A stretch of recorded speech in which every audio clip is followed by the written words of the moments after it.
हाँ, तो चलिए आइए मेरे प्यारे बच्चों। तो कैसे हैं आप सभी? आशा करता हूँ कि आप सभी अच्छे होंगे। तो चलिए आज हम लोग जो है आपके बीच जो है 2019 के जितने भी महत्वपूर्ण ऑब्जेक्टिव एग्ज़ाम में पूछे गए थे, आज हम लोग जो है उसका सल्यूशन करने वाले हैं। तो आप लोग जो है वीडियो के शुरू से अंत तक बने रहिए और आगे इसको लाइक कर दीजिए, शेयर कर दीजिए और सब्सक्राइब भी कर दीजिए। तो चलिए हम लोग ज़्यादा देर ना करते हुए हम लोग अपने वीडियो को शुरू करते हैं। चलिए तो देखिए पहला क्वेश्चन कहता है कि खड़ा का विलोम। खड़ा जो है कहता है ये खड़ा शब्द का विलोम क्या होगा? तो खड़ा शब्द का विलोम क्या होता है दोस्तों? आपके पास ऑप्शन दिया हुआ है खोटा, परा, लेटा, बैठा। तो खड़ा का जो विलोम शब्द होता है दोस्तों वो होता है खोटा। हम लोग बोलते भी है खड़ा खोटा। तो खड़ा का उल्टा क्या हो जाएगा? विलोम हो जाएगा। खड़ा का खोटा होता है। चलिए हम लोग दूसरा क्वेश्चन देख लेते हैं दोस्तों। कहता है ज्ञानपीठ पुरस्कार से सम्मानित रचना है। यानी कौन सी रचना है जिसको कि ज्ञानपीठ पुरस्कार से सम्मानित किया गया है? तो वो दोस्तों है आपके पास ऑप्शन पहले देख लीजिए। कहता है उर्वशी है, रेणुका है, कुरुक्षेत्र है, इनमें से कोई नहीं। तो हमारा सही जवाब हो जाएगा उर्वशी को जो है ज्ञानपीठ पुरस्कार से सम्मानित किया गया है। ठीक है, चलिए हम लोग थर्ड देखते हैं। तो देखिए कहता है समाज का विशेषण है। समाज का विशेषण, तो समाज का विशेषण क्या हो जाएगा? सामाजिक।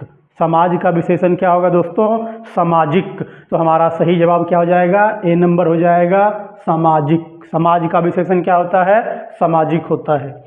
चलिए हम लोग नंबर 4 देखते हैं। तो नंबर 4 हमारे पास कहता है विद्यालय का संधि विच्छेद। तो विद्यालय का संधि विच्छेद क्या होता है दोस्तों? तो विद्या जोड़ आलय, तभी हमारा क्या बनता है? विद्यालय। तो देख लीजिए। हाँ, तो आपके पास जवाब क्या दिया हुआ है?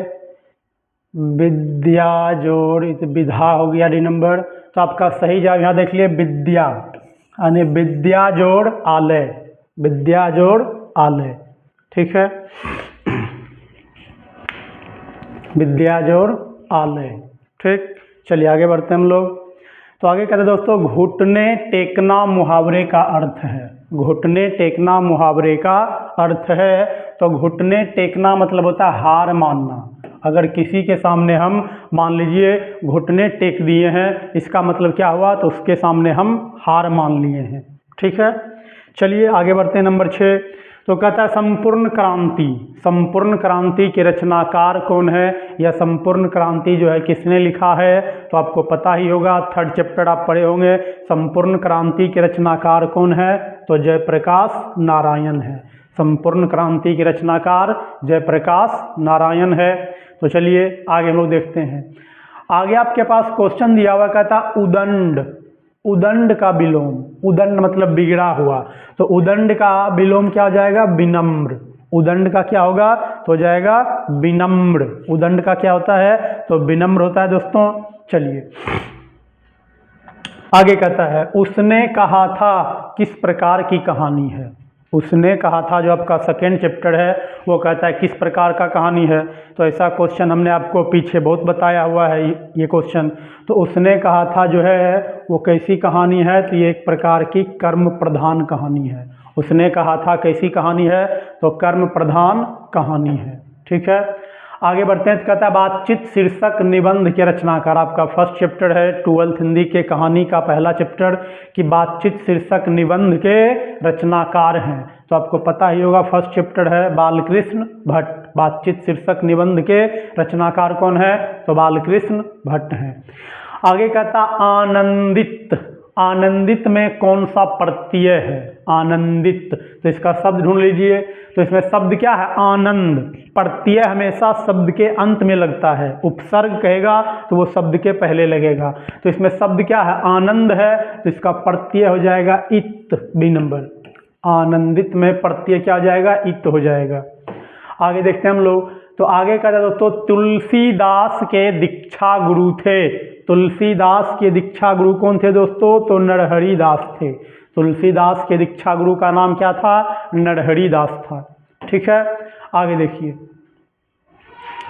कहता फौजी वहाँ लड़ने के लिए हैं, वे भाग नहीं सकते। कहता जो फौज छोड़कर भागता है उसे गोली मार दी जाती है। उपयुक्त उदाहरण किस पाठ से लिया गया है? यानी ये जो लाइन है कहता वो कहाँ से लिया गया है? तो ये लिया गया है हमारे सिपाही की माँ। सिपाही की माँ जो शीर्षक है, जो एक प्रकार की एकांकी है, उसी से ये लाइन लिया गया है। नंबर 13 कहता है इसमें कि आजकल कौन सा समास है? तो आजकल कौन सा समास है दोस्तों? तो ये अव्ययी भाव समास है, तो बी नंबर आपका जवाब हो जाएगा। आगे देखिए, कहता है सूर सागर के कवि हैं। सूर सागर के कवि कौन है? तो सूर सागर के कवि हमारे सूरदास जी हैं। कौन है? सूरदास। आगे कहता है पंचवटी कौन सा समास है? पंच, देखिए पहला पद क्या है? पंच, जो कि एक संख्या है, तो वो क्या हो जाएगा? द्विगु समास। कौन समास? द्विगु समास। यानी जिस शब्द का या जिस पद का या जिस समास का पहला पद कोई संख्या होता है उसको हम लोग द्विगु समास कहते हैं। आगे देखते हैं हम लोग। आगे कहता है खून पसीना एक करना मुहावरे का अर्थ है। खून पसीना एक करना मुहावरे का अर्थ क्या है? तो देखिए आपका जवाब होगा बहुत परिश्रम करना। खून पसीना करना मतलब बहुत परिश्रम करना। आगे देखिए, आगे कहता है मलयज। मलयज की रचना नहीं है। आपके पास ऑप्शन दिया हुआ है इसमें, कहता है इनमें से जो है मलयज की रचना कौन सी नहीं है? तो आप लोग देख सकते हैं आपके पास, चलिए देखिए ऑप्शन है ना आने वाला कल, सदियों का संताप, बकलम खुद, इनमें से कोई नहीं। तो इनमें से जो है मलयज की रचना कौन नहीं है हमारे पास? मलयज की रचना इसमें कौन नहीं है? ना आने वाला कल, सदियों का संताप, बकलम खुद, इनमें से कोई नहीं। तो इसमें जो है मलयज की रचना नहीं है। ना आने वाला कल, सदियों का संताप, बकलम खुद। देखिए आप लोग इसका जवाब कमेंट में बताइए कि इसका सही आंसर क्या होना चाहिए। नंबर 18 कहता उपवास में कौन सा उपसर्ग है? उपवास में कौन सा उपसर्ग है? तो देखिए उपवास शब्द यहाँ पे क्या है? वास, तो क्या बच गया? उप। तो इसका सही जवाब क्या हो जाएगा? उप हो जाएगा। ठीक है, आगे क्वेश्चन है कि साकार, साकार का विलोम यानी उल्टा, तो साकार मतलब उल्टा क्या होगा? निराकार। साकार का विलोम निराकार। आगे क्वेश्चन दिया हुआ है, कहता हाथ पैर कौन सा समास है? हाथ पैर, देखिए दो पद है और बीच में हाइफन यानी कि योजक चिन्ह दिया हुआ है। पीछे बताए थे ऐसा कि अगर दो अलग अलग शब्द हो, बीच में हाइफन लगा हुआ हो, तो हमेशा द्वंद्व समास में आता है। तो आपका जवाब ए नंबर हो जाएगा, द्वंद्व समास। ठीक है, आगे कहता है काम चोर कौन सा समास है? काम चोर कौन सा समास है? तो देखिए काम चोर ऑप्शन है बहुव्रीहि कि तत्पुरुष की अव्ययी भाव, तो कर्मधार है। तो आपका सही जवाब बी नंबर हो जाएगा, तत्पुरुष समास। काम चोर कौन सा समास है? तो तत्पुरुष समास है। आगे क्वेश्चन है कि आत्मा, आत्मा का विशेषण, तो आत्मा का विशेषण आत्मीय। आत्मा का विशेषण आत्मीय, हालांकि आत्मिक भी हो सकता है, तो लेकिन आत्मीय पहले आया हुआ है तो हम लोग आत्मीय कर लेते हैं। या तो अगर इसका ऑप्शन कोई दोनों होता तो दोनों में मारते। आत्मीय आत्मिक दोनों होता है, लेकिन आत्मीय पहले है तो इसी को मान के चलना है।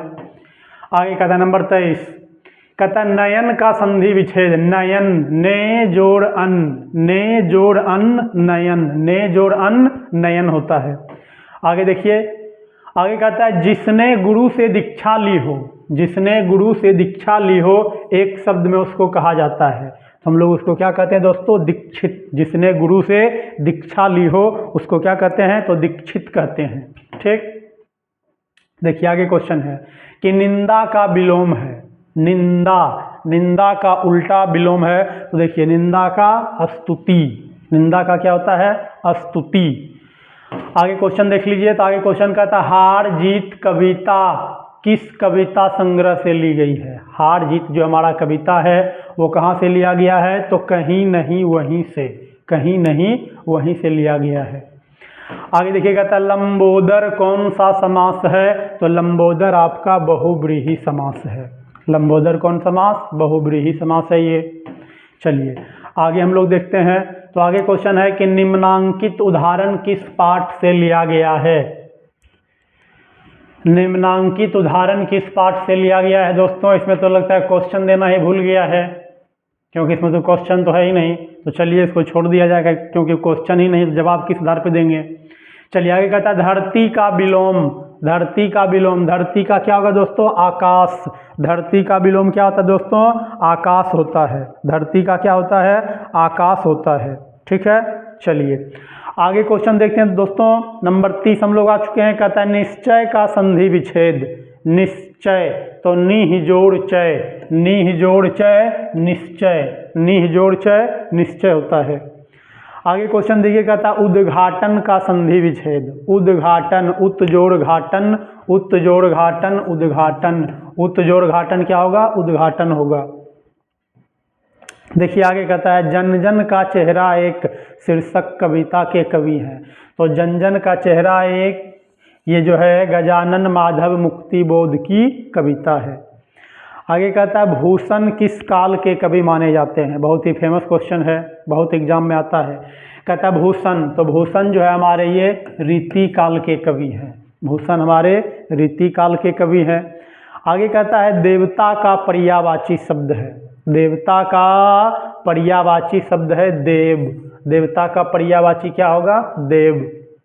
आगे क्वेश्चन दिया हुआ है, कहता है आपे से बाहर होना मुहावरे का अर्थ है। तो आपे से बाहर होना मतलब बहुत क्रोधित या गुस्सा होना, बहुत क्रोधित या गुस्सा होना। चलिए तो आगे बढ़ते हैं हम लोग। तो आगे कहता अक्ल का अंधा मुहावरे का अर्थ है। तो अक्ल का अंधा मतलब मूर्ख होना। अक्ल का अंधा किसको कहते हैं, मूर्ख को, यानी मूर्ख होना इसका अर्थ होगा। आगे क्वेश्चन कहता है तुलसीदास किस काल के कवि हैं। तो आपको मैं बताया था। देखिए 4 कवि आप लोग याद रख लीजिए, जितने भी दास हैं, चाहे वो सूरदास हो, चाहे वो नाभादास हो, चाहे वो क्या कहते हैं तुलसीदास हो, और एक और है हमारे जायसी। जितने भी दास हैं, 3 गो दास आपका आ गया, और एक जायसी जो है, ये 4 कवि। पहला आपका हो गया जायसी, जायसी, ठीक है। दूसरा हो गया सूरदास, सूरदास। तीसरा हो गया तुलसीदास, तुलसीदास। और चौथा हो गया हमारा नाभादास। ये चारों आप लोगों को याद रखना है। चारों जो है ये हमारे भक्ति काल के कवि हैं। जायसी, सूरदास, तुलसीदास, नाभादास भक्ति काल के। एक भूषण है जो कि रीति काल के। इसके अलावा जितने भी बच गए हैं वो सब आपका आधुनिक काल में आएगा। तो आपका जवाब हो जाएगा ए नंबर, भक्ति काल। ठीक है। आगे कहता है जगन्नाथ का संधि विच्छेद। जगन्नाथ, जगत जोड़नाथ, जगत जोड़नाथ, जगत जोड़नाथ, जगन्नाथ, जगत जोड़नाथ, जगन्नाथ।